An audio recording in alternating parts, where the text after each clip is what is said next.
Tugruq alomatlari. Qanday qilib yaqin orada chaqaloq bilan uchrashuv bo'lishini tushunish mumkin? Eng ko'p uchraydigan alomatlarni ko'rib chiqamiz. Birinchisi shilliq tiqin chiqishi. Bunday tiqin oddiy qon oqindilaridan farq qiladi. U zichroq va cho'ziluvchan bo'ladi, his qilishda qattiq slaymga juda o'xshaydi.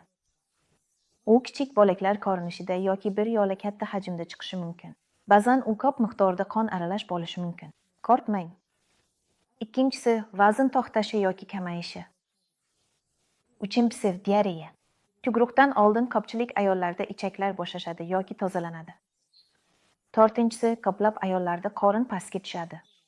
Shu sababli nafas olish osonlashadi, go'yo o'pkada ko'proq joy paydo bo'lgandek bo'ladi. Beshinchisi uyquchanlik holati. Tugruqdan oldin ko'pincha uyqu bosadi. Go'yo umuman puch yo'qdek tuyuladi. Agar shunday bo'lsa, o'zingizni majburlamang, kerakcha uxlang. Oltinchisi mashq soxta toldoqlar. Bu tugruqning demo versiyasi, juda soddalashtirilgan va yengil ko'rinishi. Shunda biz tugruq paytida nimalarni his qilishimizni taxminan tushunib olamiz. Mashq tolgoqlari o'z-o'zidan o'tib ketadi, agar ayol iliqlik va tinchlikda bo'lsa. Ettingchi, ayolning yurishida o'zgarish.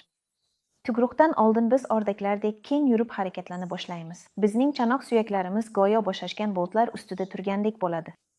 Bu belgilar alohida yoki bir vaqtda yoki faqat ularning bir qismi ko'rinishi mumkin. Muhimi esda tuting, agar tugruq alomatlari paydo bo'lsa, bu yaqin kunlarda tugruq boshlanadi degani emas. Lekin sizga maslahat beraman, hammasi tugruqqa tayyormi, tekshirib chiqing.